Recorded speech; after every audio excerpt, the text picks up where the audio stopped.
ในที่สุดเราก็มาถึงแล้ว3 ย่าน 3 ย่าน หาอะไรกินก่อนได้ไหม ได้สิก็ถ้ายืนอยู่หน้าร้านนี้แล้วเราต้องไปหาของกินหน่อยไหม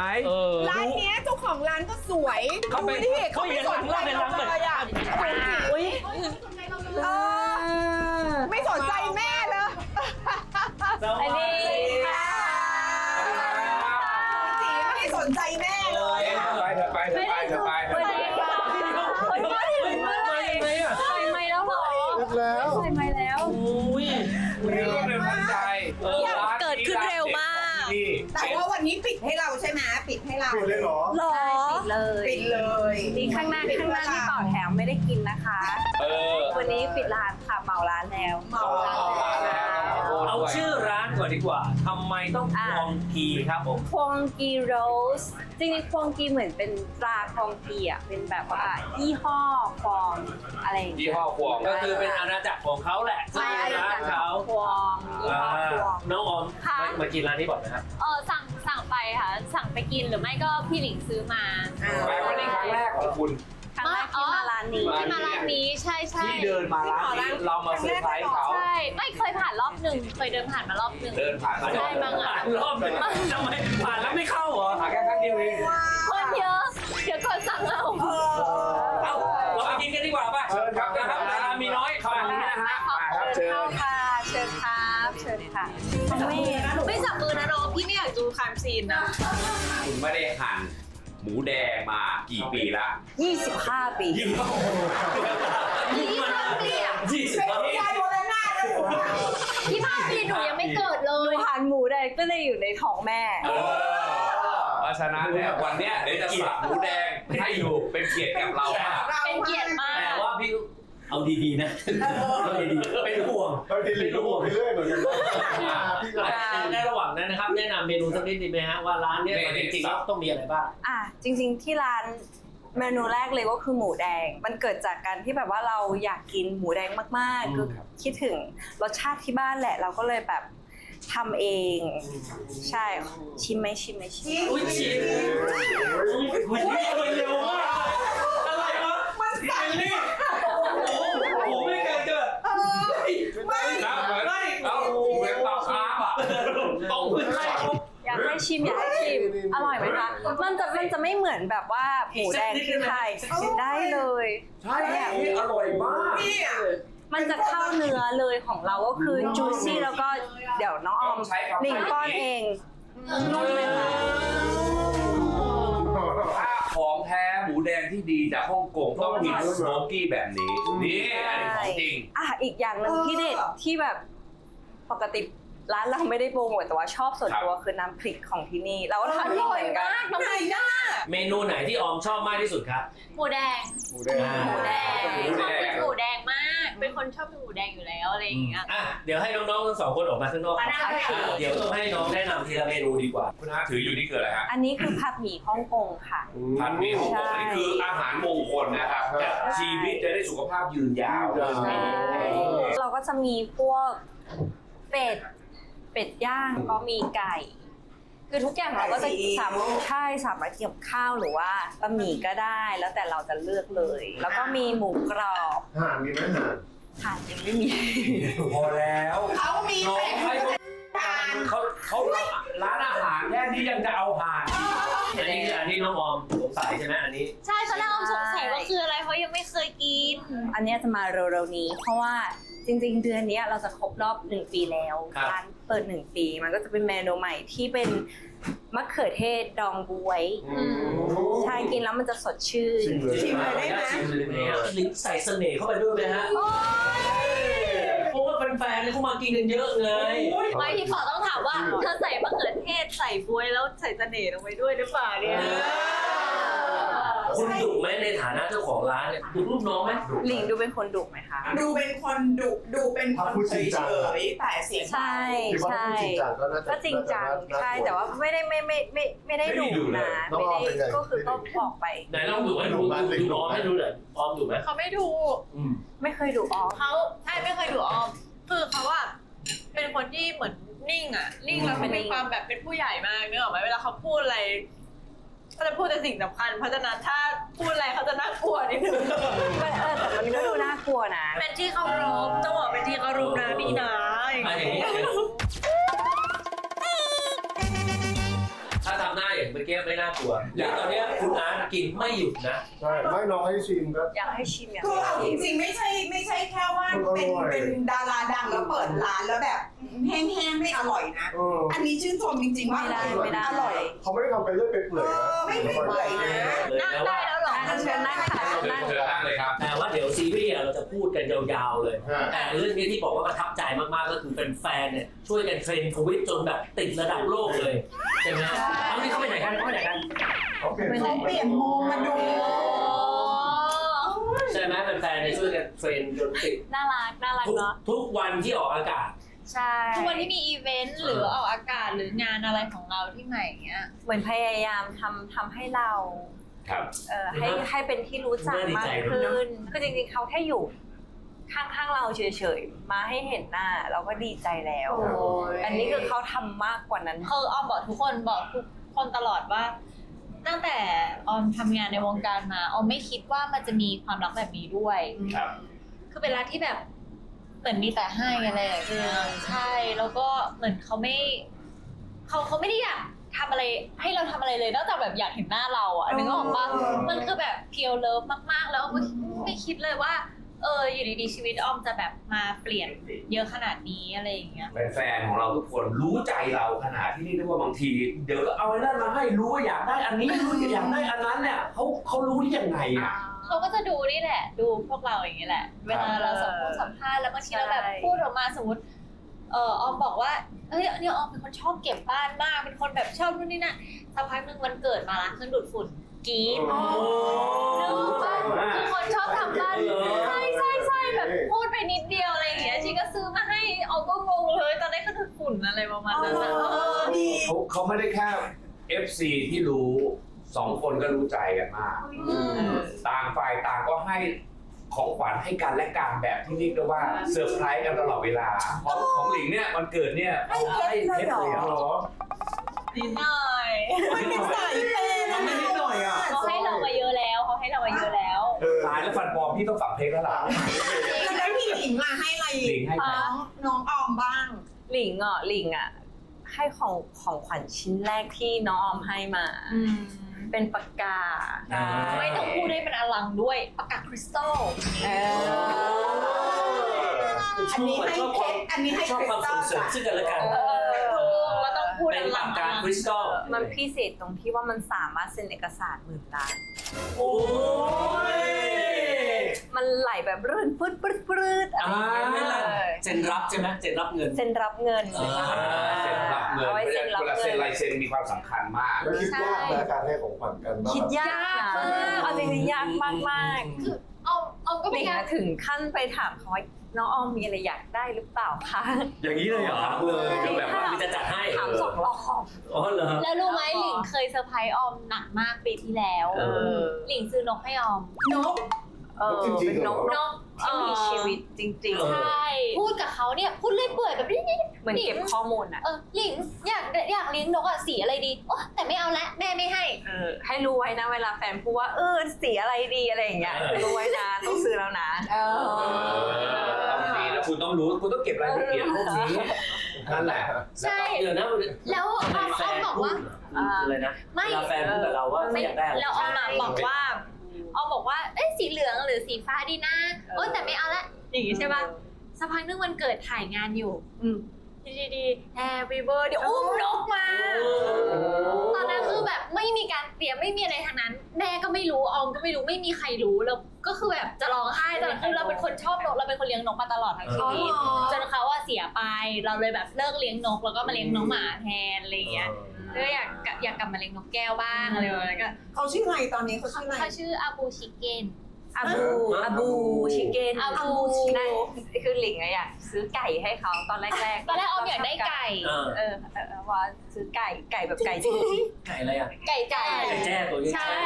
น่ารักนะ ความหมายดีไก่อะต้องถามว่าทำไมถึงเลือกที่อยากจะให้ตอนแรกหลิงอยากจะซื้อไก่ ๆ เพ เพ ราะ ราะ อะไร ว่าหลิงอะเป็นคนชอบ ไก่แล้วหลิงก็อวยพรให้ทุกคนว่าอยากให้ทุกคนมีไก่1 ตัวเพื่อที่จะฟักไข่มากินทุกเช้า ในความหมาย แล้ว ดี แล้วน้องออมก็บอกว่าอยากได้หลิงเฮ้ยได้ซื้อไก่ให้น้องออมแล้ว สีหน้าดูมีความสุข จริงๆอันนี้แบบดีใจมากเลยได้ซื้อไก่ตอนแรกคิดไว้ว่าเป็นความไหนดีว่าไก่ความไหนแล้วไปมาใกล้ๆวันเกิดเริ่มมาแล้วนกสีอะไรดีก็เลยเปลี่ยนเป็นนกแต่ว่าในใจคือก็ยังอยากให้ไก่น้องก็เลยตั้งชื่อนกว่าอาบูหลิงก็เลยตั้งให้ว่าชิคเก้น ก็เลยรวมเป็นว่าอย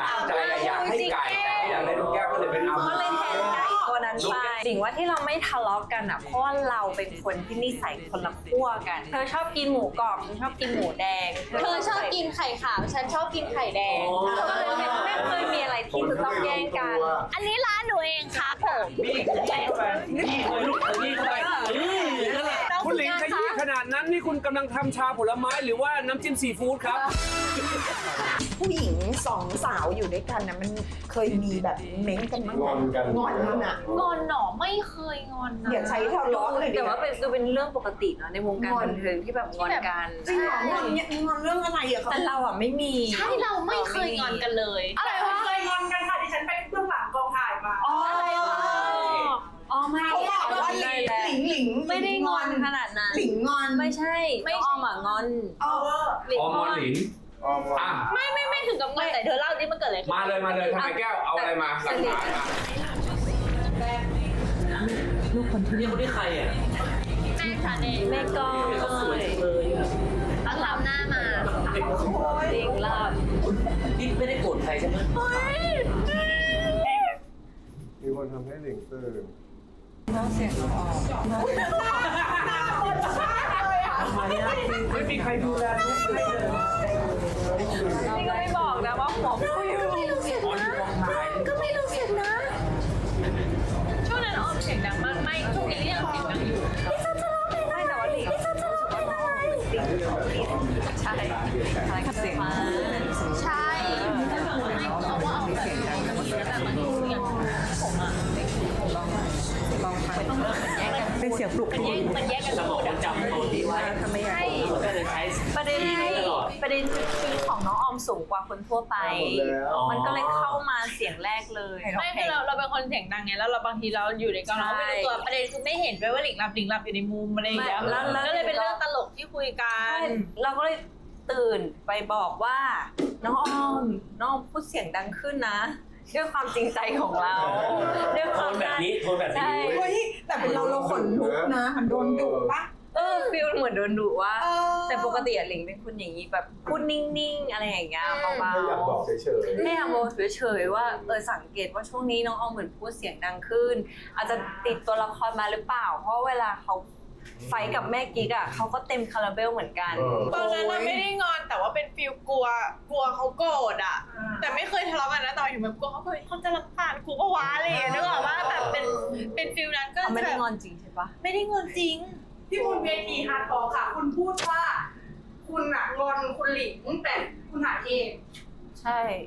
คุณจำได้ปะว่าเขาคุณมันพูด เขาเคยสัมภาษณ์ไปแล้วว่า คุณออม เป็นไง คุณมีสิทธิ์ในการบอกว่าไม่จริง ไม่จริง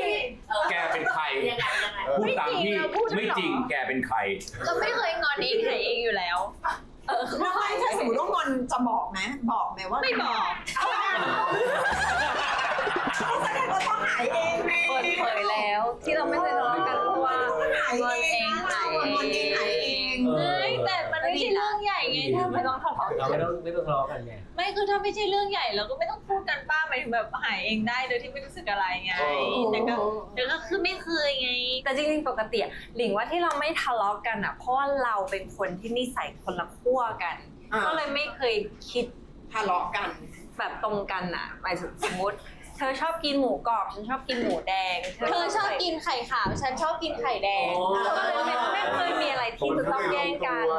มันพอดี มันเป็นพอดี คอมบิเนชั่นที่แบบลงตัวเนาะ อาจจะไม่ ถ้าเหมือนกันอาจจะไม่ดีนะ ถูก แต่ว่าพอนิสัยไม่เหมือนนิสัยก็ไม่เหมือนกัน แต่ว่าบางครั้งเราจะชอบสิ่งเดียวกันหมายถึงว่าไอเทมที่เสื้อผ้าอะไรอ ค ย่า รับ งเงี้ย ครับ จะชอบมีคู่กันอย่างแบบกระติกน้ำ บางทีก็ บางทีก็แฟนคลับซื้อให้บางทีก็ซื้อมาแล้วก็บังเอิญเหมือนกัน แต่ว่าหลิงอ่ะมันมีแบบเหมือนพออยู่กับพี่บ่อยอ่ะบางอย่างก็ติดไปด้วยกันอะไรอย่างเงี้ยแต่ก่อนน้องอาจจะไม่ใช้กระติกน้ำ ใช่แล้วหลังๆก็เปลี่ยนมาใช้ ใช่เหมือนซึมซับกัน บางทีก็ซื้อไปซื้อของเราด้วยแล้วก็ซื้อของหลิงด้วยแล้วก็มาแบ่งมาให้ซื้อ นิ มาให้ สัย กัน อะไรครับที่ออมซึมซับมาจากหลิงบ้าง เพราะว่าความโตความนิ่งของเขามั้งพออยู่กับเขาบางทีแบบเราก็ได้ความแบบบางทีก็อยู่สงบได้ที่นาอะไรเงี้ย แล้วอะไรที่เธอไปซึมซับนิสัยของเขาบ้าง มีไหม มีไหม ส่วนมากก็เป็น พวกแบบเทรนด์ใหม่ๆอะไรอย่างเงี้ยหลิงจะส่วนมากจะได้อัปเดตจากน้องออม เธอรู้จักคำนี้ไหม ใหม่ๆเทรนด์ใหม่ๆอะไรอย่างเงี้ย คำอะไรเงี้ยคำใหม่ อินเทรนด์อะอะไรที่อินเทรนด์วัยรุ่นกำลังเล่นกันก็ได้ ใช่ นะ ก็ได้มาจากน้องออม ออมเขาเหมือนมีมุกอ่ะโอ้เคยเห็นเขามันเป็นเด็กมันเป็นเด็กสมัยใหม่อ่ะมันเนาะ ๆเปรียวพราว นาง คน แพร เนี้ยว ค่ะแล้วลูกขำคนเนี้ยก็จะนั่งมองเหมือนแบบ มองมา เขาดู เขานั่งซึมซับบางทีชีก็ตอบไม่ทันแต่ว่าฟังทันอะไรอย่างเงี้ย คือพยายามมีส่วนร่วมกับน้องออม ที่เจอกันทุกวันเลยไหมเนี่ย โอ้เกือบทุกวันเลยค่ะ ใช่ไหมกี่ปีมาแล้วพี่ 2-3 ปีแล้วพี่แบบใช่แบบนานอ่ะ เนาะ เจอกันมานานแล้ว แล้วแฟนมีตติ้งเวลาเราไปต่างจังหวัดอะแต่ละจังหวัดเนี่ย แต่ละจังหวัด เป็นยังไงบ้างอะ คือปกติเราไปแต่แฟนมีตต่างประเทศเนาะรอบนี้เราไปแฟนมีตในไทย ครับ คือก็มีทั้งคนที่อยู่ในจังหวัดนั้นๆ แล้วก็จังหวัดรอบๆคือเขาจะได้ไม่ต้องเดินสมมติจากต้องเดินทางกรุงเทพก็ไปจังหวัดใกล้ๆแทน ก็ อะ ไป ไรอย่า หาง เงี้ย ซะเลย มันก็ง่ายกว่าอะไรอย่างเงี้ยเพราะว่าเราก็มีแฟนคลับกลุ่มหนึ่งที่ยังไม่เคยมาหาเราจากต่างจังหวัดเราก็เลยเลือกที่จะไปเลยเหนือใต้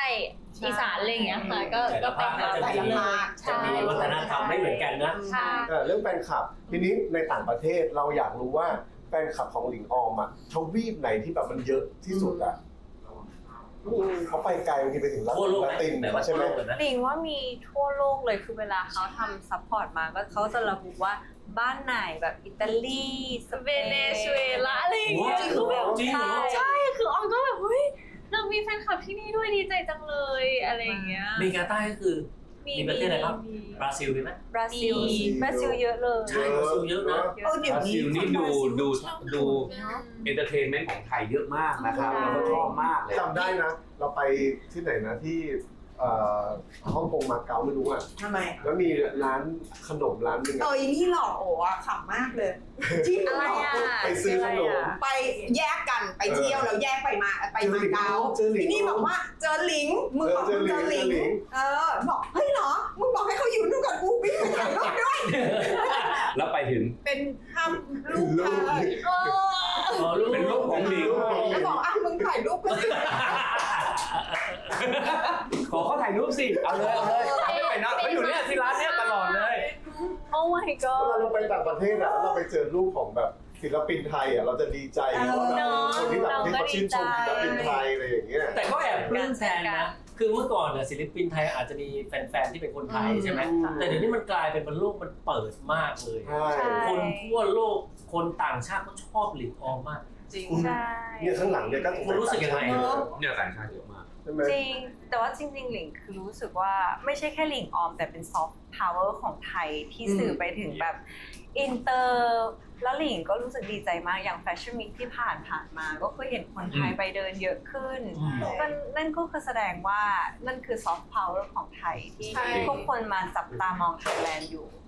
รู้สึกว่าเป็นเกียรติแล้วก็ประทับใจมากที่ไทยแลนด์แบบว่า เราไปแล้วเราเวิร์ลไวด์แล้ว เรากำลังแบบไปแล้ว นี่ มาลอง ช่วยหน่อยดิเนี่ยเขาพยายามจะไปแล้วกูก็ไม่รู้จะถามว่า เหมื ยั อง น ไง แบบเป็น ดี ความสุขของหลายคนเลยหลายๆคนก็มาติ่งเราเป็นคู่แรก จริงๆเธอต้องภูมิใจนะ เธอถือว่าเป็นคู่แรกของช่อง 3 เลยนะ ที่ทำให้เกิดการเปลี่ยนแปลง ใช่เป็นคู่แรกจริง จริง ๆแล้วก็มันเปิดประตูใหม่ให้กับแนวทางใหม่ พวกพี่ก็ดีใจ ใช่ เป็นรูปเซอร์ไพรส์ เพราะตอนแรกที่เราแบบดูอะนะเราก็แบบว่าปลื้มใจแทนลูกแบบลูกน้องก้อยเรา แล้ว น้ นี่ อง ตอ ก้ น อย แรกแม่มาบอกว่าเรียกป้าโอ ใช่ พี่ต้องเรียก เพราะว่าเรา เรียก อะ พี่โอ ยังเรียกน้องก้อยเพราะเคยเจอกันแล้วน้องก้อยเป็นคนน่ารักแบบเราก็ภูมิใจแทนเขาน่ารัก แล้วพอมาเจอหลิงเนี้ยเราก็เลยเขาเข้าคู่แล้วดังคู่กันอ่ะ มันก็เลยเหมือนแบบปลื้มแทนอ่ะแบบปลื้ม เรื่องเป็นแม่เขาสักเรื่องไหมล่ะ ได้หนูได้หนูว่าหนูได้แต่ไม่ตอนนี้แม่ก้อยเป็น นี่ แม่ไง หน้าเราเหมือนกันยัง ไม่แต่ตอนนี้แม่ก้อยเขายึดเป็นแม่อยู่ไง ใช่เขาครองแชมป์อยู่ เขาครองแชมป์อยู่ จริงด้วยแม่ก้อยไม่เป็นแม่ออม ใช่แม่ก้อยยังยึดเป็น หมาย แม่ ถึงว่าแม่ก้อยกับจองหมดแล้ว เขาก็จองหมดแล้ว ตำแหน่งแม่ ตำแหน่งแม่ ในซีรีส์3 ปีซ้อน โอ้3 ปีซ้อน ใช่ เคยแอบแบบว่าเซิร์ชชื่อตัวเองไหมแบบว่าเราไปเจอ ว่าเราดังแค่ไหน แล้วมีคนแบบมาคอมเมนต์อะไรที่แบบประทับใจไม่รู้ลืมเงี้ยมีไหม ส่วนมากเป็นการประทับใจโดยรวมอะไรอย่างงี้ดีกว่าเวลาแบบเห็นอันไหนตัดต่อมาสวยๆเราอาจจะแบบกดเซฟเอาไว้แล้วก็มีแฟนๆแคปออกมาด้วยว่าคือเวลากดเซฟมันจะเห็นใช่ไหมคะเจ้าของแอคเขาจะเห็นว่าเฮ้ยอ้อมมากดเซฟอะไรประมาณนั้นหรือแบบหรือพี่หลิงมากดรีโพสอะไรอย่างเงี้ยเขาก็จะเห็น ช่วงนี้หลิงดู TikTok บ่อยขึ้นนะแล้ว เฮ้ย พอ เธอ เข้า ส่ง ไป มาให้ฉันเยอะมากเลย ใช่แล้ว ช่วง พ เนี้ย อเห็นคือช่วงเนี้ย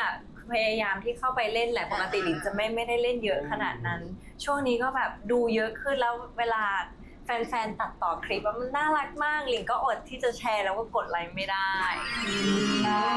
ทุกอิริยาบถดีกว่า ใช่ เขาทำอะไรมันก็เป็นความสุขของแฟนๆทั้งหมดเขาก็เลยไปตัดคลิปหลายเป็น10เป็น100คลิปอะไรอย่างเงี้ยเนาะคือเวลาเราทำงานเราต้องทำหลายๆอย่างที่โอเคมันอาจจะเป็นงานที่เราถนัดบ้าง ใช่ แต่มันจะต้องมีงานที่เราไม่ถนัดและมีงานที่เราบางทีก็ไม่ชอบ แต่อย่างเงี้ยมันต้อง และไม่มั่นใจเรามีวิธีการให้กำลังใจตัวเองกันยังไงอ่ะ ดูกันไปเป็นวันๆไปบางทีแบบบางทีวันนี้เราไม่มีแรงนะ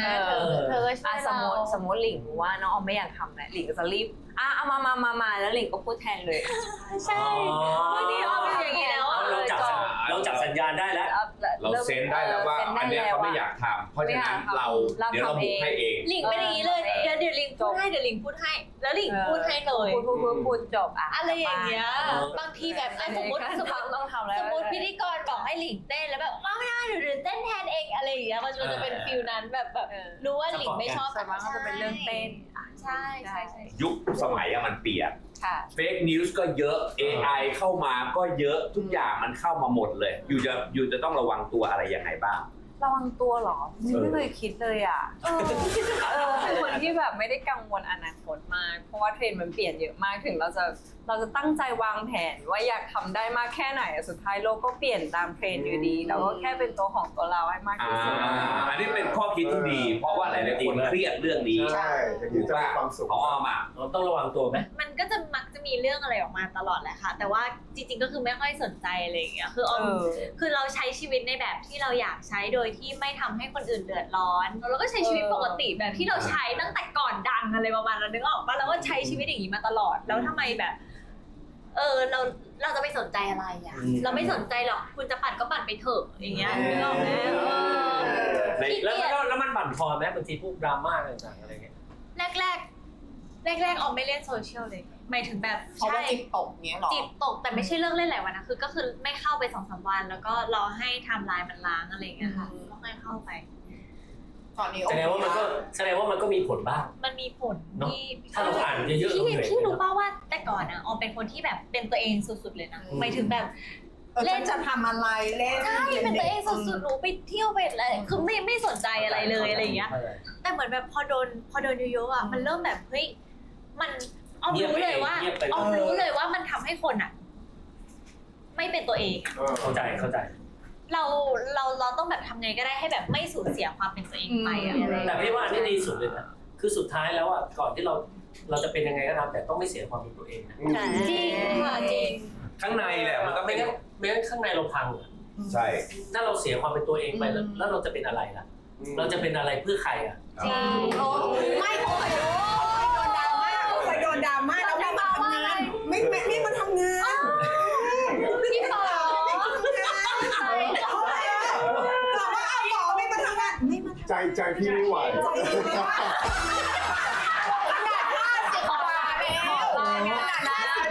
มีตอบแบบนี้ไม่มาทำงานใจที่ไม่ไหว แสดงว่าเคยกดเพื่อนแล้ว ไม่ใช่ผมพูดซัพพอร์ตเขาอยู่ ไม่ก็พี่บอกว่าแล้วเอาอะไรกับเด็กสาว2 คนเดี๋ยวเอาอะไรไว้นะ เดี๋ยวออมจะนำคำนี้ไปใช้บ้างใจออมไม่ไหว เอาไม่ ใจหรือไม่ไหวใจ ามพูดซัพพอร์ตเขามึงเนี่ยทำลายกูตลอด เรื่องดีๆมันมีเยอะแล้วเรื่องอะไรบ้าง เรากลัวไหมครับว่าวันหนึ่งแฟนคลับของเราจะไปโดนคนอื่นตก ไม่กลัวนะ ไม่กลัว วันนี้ก็เกิดขึ้นแล้ว ไม่คือเอาว่าแบบจะคือคนเราจะรักใครชอบใครก็ ใช่มัน รัก ต้อง ไป มีความ เถ สุ อะ ข ใช่แต่ว่าขอแบบอย่าลืมเราก็พออะไรอย่างเงี้ย ชื่อนี้เขาไม่มีทาง ไม่ อื่ ลื น มหรอก แต่ว่าคือสิ่งที่เราทำก็คือแบบ อยากให้ทุกคนมีความสุขแหละ ใช่อยากให้เขาได้ทำในสิ่งที่เขาทำแล้วมีความสุข เนาะ แต่พี่ว่าคำถามเมื่อกี้ไม่มีทางลดหรอกเพราะว่าแฟนคลับของคุณเพิ่มมากขึ้นเรื่อยๆพี่ดูในคลิปของคุณวันแรกคุณมีแฟนคลับ50 คนใช่ไหมแล้วคุณบอกว่า ใช่ หลังจากนี้คุณมีแฟนคลับเพิ่มขึ้น800 เท่า โอ้ ใช่ไหม เราไปพูดรายการไหนวะเนี่ย อ๋อพูดรายการว่าใช่ก่อนพี่ดูมา ใช่ออมบอก800 ล้านเท่าอะไรสักอย่าง ใช่พี่ดูมา อ๋อที่มาสัมภาษณ์ที่ช่องไอเธอ ใช่ แล้วเราก็บอกว่าอ๋อตอนแรกมี50 คนตอนนี้เพิ่มขึ้น100 เท่าใช่ไหมบอกถ้า100 เท่ามันจะแค่500 คนนะพี่เอา800 ล้านเท่า เดี๋ยวถามวันแรก50 คน มีคนติดต่อเข้ามาบอก คือตอนนั้นเป็นกองถ่ายคือกองถ่ายบางครั้งอะถ้าเป็น เดี๋ยวนะ50 คน ถ้าเป็นโลเคชั่นเปิดอะเขาจะมีฟู้ดทรัคใช่ไหม ก็แบบมีคนทักมาบอกว่าอยากเอาฟู้ดทรัคไปให้ชีก็เอาฟู้ดทรัคมาที่กองถ่ายแล้วก็มีแฟนคลับอีก50 คน อันนี้คือครั้งแรกเราก็แบบอุ้ยทำไม ค เย รั้ง อะ แรก อ่ะ 50 พี่ว่าเลข 50อ่ะดี เพราะพี่ก็แมนเทนแฟนคลับที่อยู่ที่ 50 ตลอดเลยนะ ตอนนี้ทุกวันนี้ ติ๊กต็อกพี่ก็มีคนอยู่ 50 คน เดี๋ยวใครก็ได้น่าใช่นะคะ กลัวแน่น ไม่ใช่แค่ตำรวจไทย อายุก็50หรอคะ ใช่อายุก็เพิ่งจะเข้า 50 เนี่ย ไม่ ปี ใช่ เนี้ย แล้ว เด็กมากหน้ายังเด็กอยู่เลย เฮ้ยน่ารักที่สุดเลย อย่าไปเชื่อ ที่สุดอยากได้สัตว์อะไรบอกเลยนะเดี๋ยวเราจัดมาให้ก็ทำเพื่อรักสัตว์เอ่ยนายรู้จักทุกฟาร์ม นี่ตอนแรกเปิดมาเลยโมกับพี่ลิลลี่ว่าหนูว่าเลี้ยงตัวนี้ดูรายการพี่ตลอดอะไรอย่างเงี้ย เอาก่อนจบนะตรงนี้นะผมกำลังจะบอกเลยป่ะจบยังไม่จบนะ หิวน้ำเหรอ ชาไหมเฮ้ยนี่เราอยู่ย่านนี้แล้วย่านสยามย่านสามย่าน ขอกินหมูแดงอีกอันนึงแล้วจะมา ปวดหัวไปถึงก่อน อันนี้อร่อยมาก อันนี้ชานมใช่ไหมอันนี้ชานมเดี๋ยวเราไปเจอซาใสกันหน่อย โอเคนั่นหมายความว่า ใช่ไหมร้านออม เป็ ใช่ น ไหม ธุรกิจของคุณใช่ไหม ถูก งั้นเดี๋ยวไปกันเลย อ๋อแล้วก็มีของมอบให้พี่ด้วย โอ้ยเห็นไหมมันไม่เคยจบหรอกครับผมแฟนคลับไม่มีทางลดลง ได้คอร์ดไว้ก่อนนะ เป็นหนึ่งในแบรนด์ของพี่หลิงเหมือนกัน อันนี้ต้องถ่ายเหรอ หนูไม่ใครกินได้คอร์ดไว้ได้คอร์ดไว้ อะไร ฉีดหน้ามาเมื่อวาน โอ้ยไม่ต้องเล่าทุกเรื่องก็ได้ก็บอกว่าค่ะพอ ขอบคุณค่ะ เฮ้ยอะไรอ่ะ มีของมาฝากพี่ๆด้วยเป็นเอ็กโรที่หนูทำเอง เป็นเอ็กโร ใช่ เป็นแบรนด์ของหนู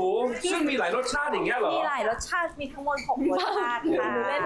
แต่อย่าลืมสิ่งสำคัญคือแช่เย็นก่อนกิน แช่เย็นก่อนกิน แช่เย็นก่อนกิน เก่งมากเฮ้ยอันนี้เอาเคยสอนหลิงด้วย อะไรนี่คืออะไร ให้พูดซ้ำ3 รอบ อันนี้เป็นหมูแดง แช่เย็นก่อน อร่อย ใช มาก่ ต้องแช่เย็นก่อนกิน แช่เย็นก่อนกิน แช่เย็นก่อนกิน แช่เย็นก่อนกิน อันนี้เป็นขนมที่แบบวัยเด็กของหลิงเป็นรสชาติวัยเด็กของหลิงค่ะก็เลยอยากให้ทุกคนแบบมาลองดูเป็นโฮมเมดใช่ หมูแดง อันนี้เป็นหมูแดงค่ะพี่ๆค่ะ อันนี้ร้านหนูเองครับผม นี่ลูกนี่เข้าไปนั่นแหละ คุณหลิงขยี้ขนาดนั้นนี่คุณกำลังทำชาผลไม้หรือว่าน้ำจิ้มซีฟู้ดครับ ไม่ใส่เสื้อสวยกว่านั่นน่ะ ไม่ได้แล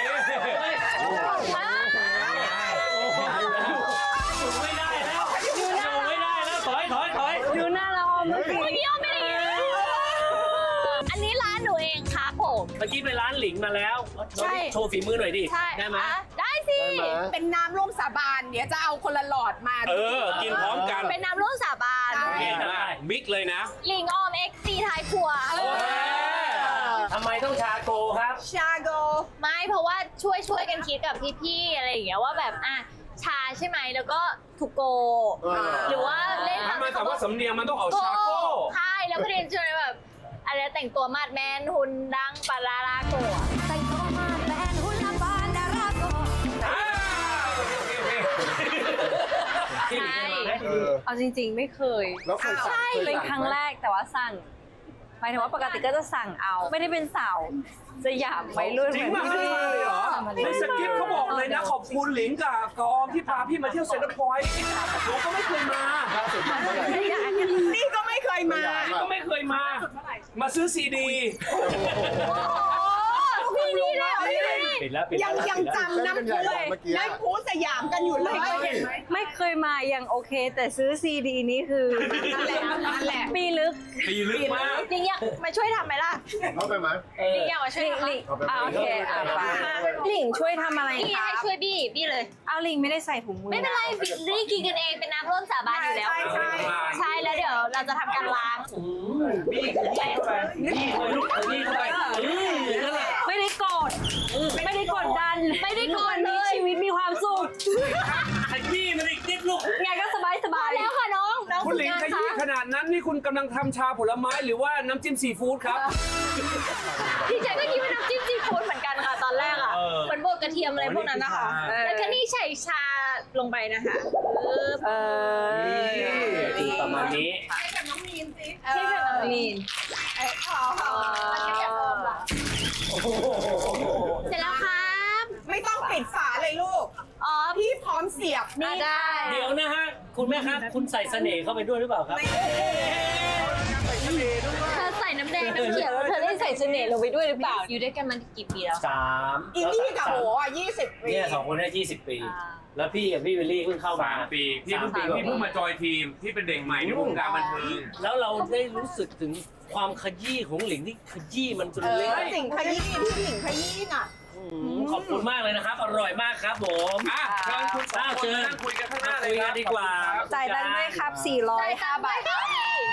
ด้วยครับ 175 บาทค่ะ ฉันมีสแกนไหมคะงานการเยอะมากในวงการบันเทิง แต่ว่าถามหน่อยว่าธุรกิจก็เยอะ มีอะไรกันบ้าง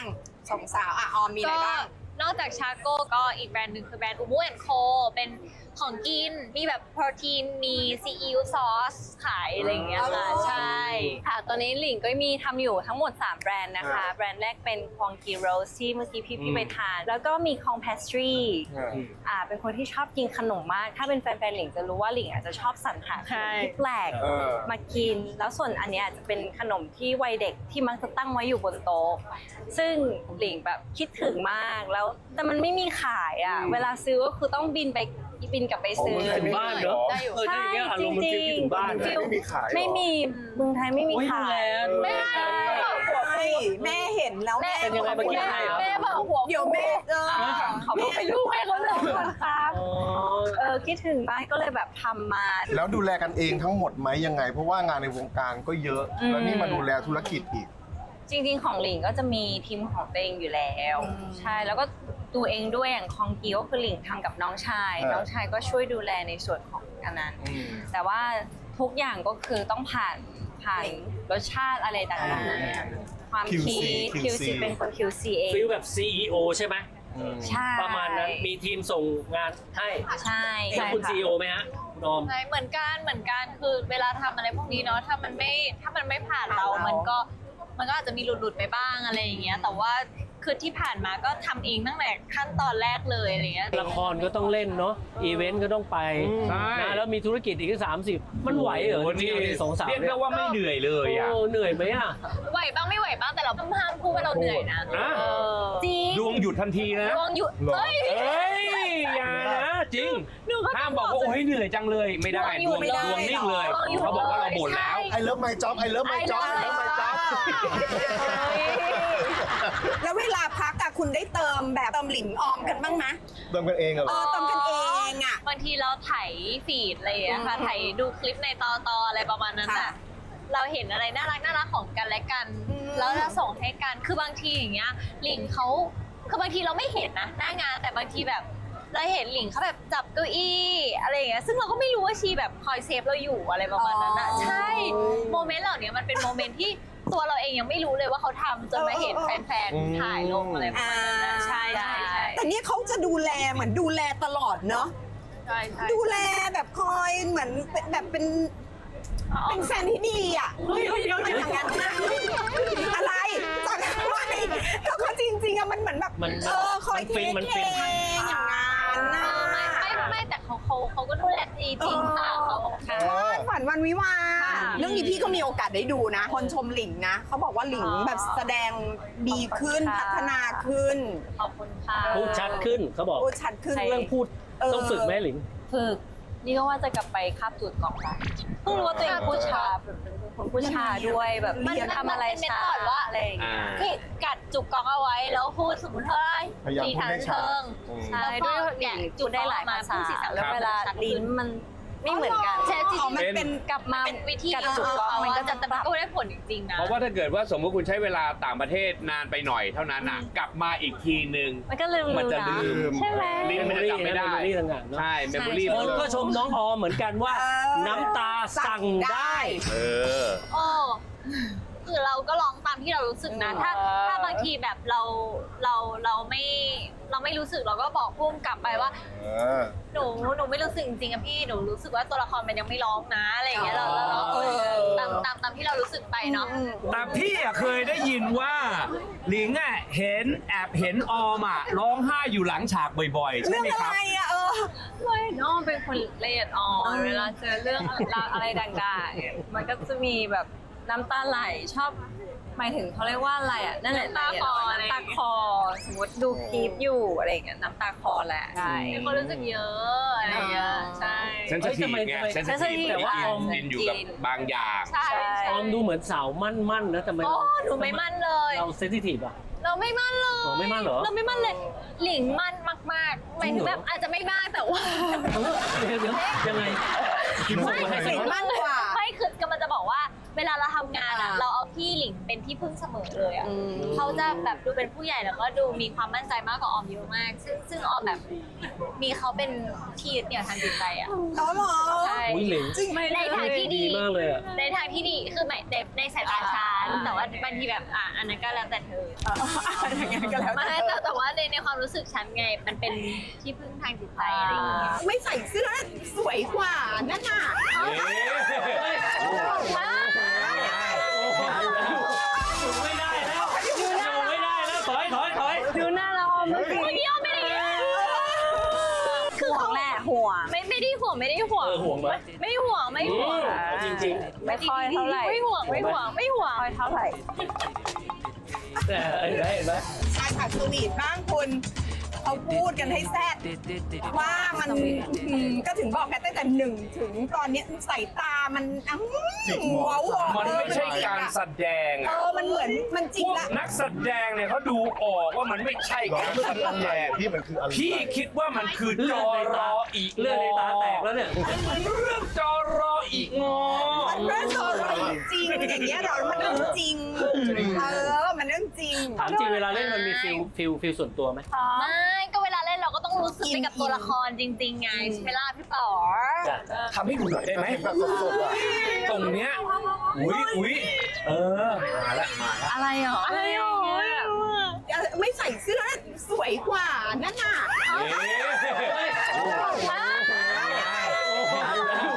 อยู่ไม่ได้แล้วถอย ดูหน้าเราออมเมื่อกี้ดูหน้าเราออมเมื่อกี้ ไม่ยอมไม่ได้ ไม่มันเป็นซีนที่แบบผิดคาแรคเตอร์เพราะปกติดีไม่ได้ กันใหญ่เลย ไม่ได้ หากันใหญ่เลย อย่างนี้ ผู้หญิงเปิดเสื้อนิดเดียวเท่านั้นแหละเนาะ เขาตกใจเลยเห็นไหมขวัญเอ้ยขวัญมาขวัญเอ้ยขวัญมา เสิร์ฟแรงมาก เสิร์ฟแรงมากยังไงสิ อยากยังไงเมื่อยมากเอาสักซีนนึงเอาสักช็อตหนึ่งช็อต เนี่ยซีนเนี้ย แต่หลิงอะเขินมากนะเพราะว่าปกติหลิงไม่ค่อยทำอะไรอย่างนี้ไม่ค่อยใช้สายยั่วเท่าไหร่แต่อันเนี้ยเราต้องยั่วเขาแบบว่า คือแบบน้องมีนคะอะไรอย่างเงี้ยซึ่งปกติเขาเป็นคนไม่ทำแบบนี้เนี่ยใส่กับเขาไปเลยแบบ โอ้ คือของแหละห่วง ไม่ได้ห่วงไม่ได้ห่วง ห่วงไหม ไม่ห่วงไม่ห่วง จริง ไม่ค่อยเท่าไหร่ ไม่ห่วงไม่ห่วงไม่ห่วง ค่อยเท่าไหร่ แต่เห็นไหมมีคนไม่เชื่อด้วยอ่ะ ไม่ค่อยเท่าไหร่ แต่คือคุณก็อยากจะดูแล ไม่แต่ว่าทำไมน้องออมไปอยู่ข้างหลังแล้วตอนนี้ เมื่อยอีก ไม่อยากยุ่ง นี่ อยู่ในละครแล้ว มาแล้วคาแรคเตอร์เกิดขึ้นแล้ว เนี่ย เอาไม่เฉยได้ พี่ แต่ เลยทำให้น้องไม่คุยกับบิ๊กแดน เหรอเพราะว่า แล้วเขากดเสื้อ ไม่เกี่ยว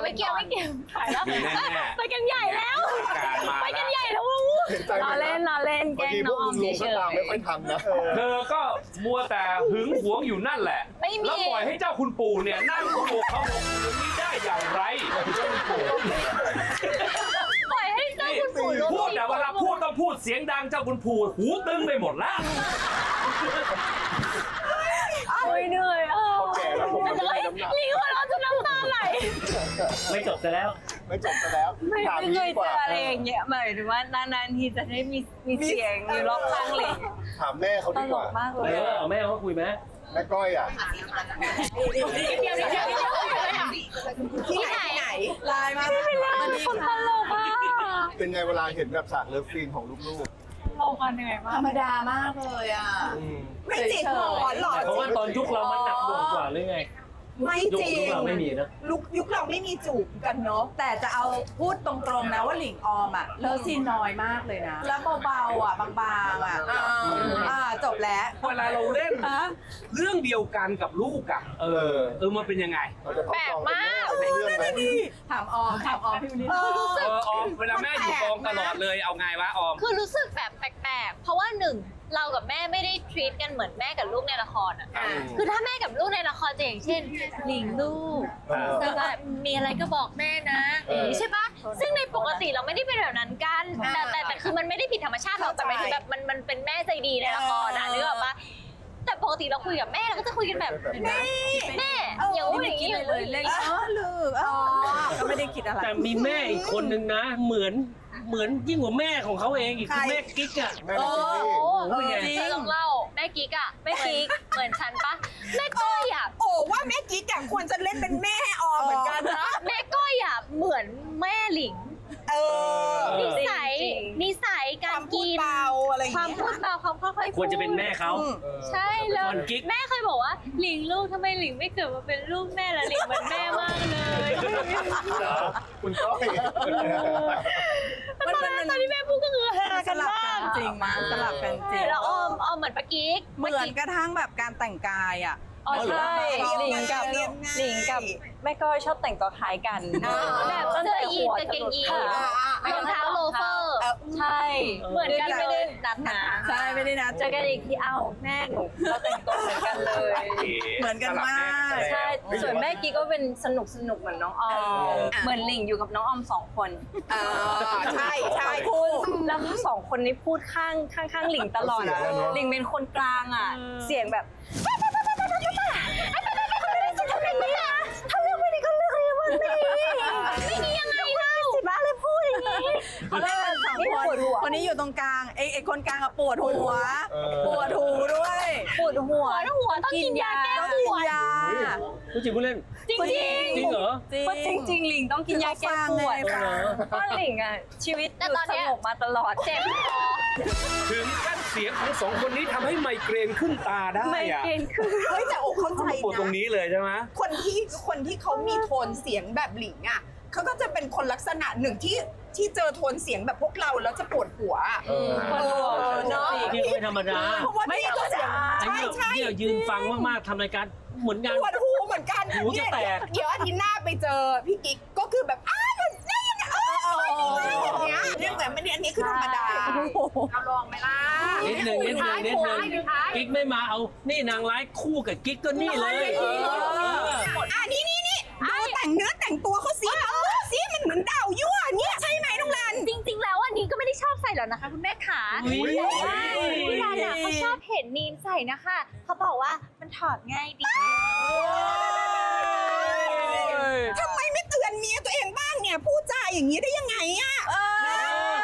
แม่เบา ไม่ได้เราต้องพูดให้ชาวบ้านเขาได้ยินเพราะว่าดูแต่งเนื้อแต่งตัวสีหน้าเกลียดเนี่ยขาวทำไมมีปัญหาอะไรหรือเปล่าล่ะเนี่ยแม่ไม่ชอบพี่รันกลับบ้านพี่รันเข้าข้างแม่เหรอ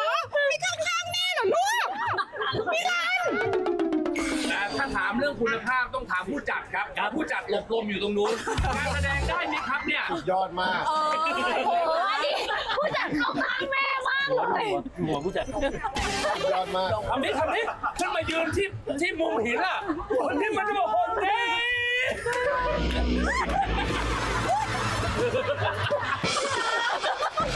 วันนี้แกต้องได้เป็นเจ้าป่ามันจะกระดูแลอ้อนคิงอยู่ตอนนี้ มันเลยจุดนั้นไปแล้วพี่อาร์ตไม่ต้องอายเลยแล้วไม่เหลืออะไรแล้วเดี๋ยวฝนจะตกฝากซีรีส์กันไปหน่อยดีกว่า ทั้งสองท่านครับ ช่วยฝากซีรีส์นะครับวาดฝันวันวิวาห์ครับเชิญครับ ฝากซีรีส์วาดฝันวันวิวาห์ด้วยนะคะ ทางช่อง 3 กด 33 นะคะ ทุกวันศุกร์เวลา 2 ทุ่มครึ่ง สามารถดูย้อนหลังได้ทาง 3 plus ค่ะหรือว่า Netflix ก็ได้ค่ะ ถูกต้องค่ะ ฝากด้วยนะคะ ฝากด้วยค่ะ มีอะไรอยากจะฝากมีอะไรอยากจะฝากอีกไหมเมื่อกี้กี่สาขาอะไร ของปาร์ตี้ หลิงต้องเหนื่อย พี่หลิงไม่เคยเป็นอย่างนี้เลยเดี๋ยว ขอฝากร้านควองกีด้วยนะคะ อยู่ข้างๆ3 ย่านมิตรทาวน์เลยตรงยูเซ็นเตอร์นะคะ ขอฝากร้านด้วยนะคะ มีอูมูแอนโคร้านขนมนะคะ แล้วก็มีชักโก้ร้านชานะครับ ครับ ยังไงก็ฝากธุรกิจของพวกเราทุกคนไปด้วยนะคะ ฝากด้วยค่ะขอบคุณนะคะ ขอบคุณอย่างมากครับ ขอบคุณครับ สัปดาห์นี้นะค ขอบคุณครั รับบ หลิงขอบคุณครับ ขอบคุณนะครับขอบคุณครับแฟนๆก็อย่าลืมมาอุดหนุนด้วย แต่พี่ชาย ซี่อยู่ก่อนเดี๋ยว ถ้าอยากดูรายการเราอาทิตย์หน้า ครับ เว ผม ลาบ่าย2:15 นาทีเนี่ย ครับผม ดูได้ที่ไหนครับ กดทีวีเลยครับ เปิดรีโมทก่อนนะครับ กดช่อง 33 เลยฮะ เฮ้ยแล้วถ้าเกิดอยากจะดูแบบออนไลน์ล่ะ กดเซิร์ชนะฮะ3 plus ครับ ถ้าจะดู YouTube ล่ะ เอ้าง้อทีวีนี่ครับพี่ ยังไงก็ลากันไปก่อนนะแค่นี้นะ สวัสดีครับ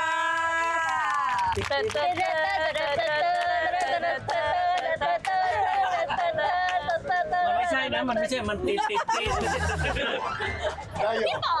อเป็นผู้ชายที่เสียงดังที่สุดในชีวิตออมเลยอ่ะ อุ้ยจริงเหรอจริงเหรอ ไม่ทั้งคู่เลย เป็นคนที่ เสียงดัง หนูไม่เคยเจอผู้ชายเสียงดังขนาดนี้มาก่อนเลย สองคนนี้ไม่ได้มีผลอะไรคือไม่ได้ตะโกนนะ แค่หูดังทั้งคู่คุยกันไม่ได้ยินกัน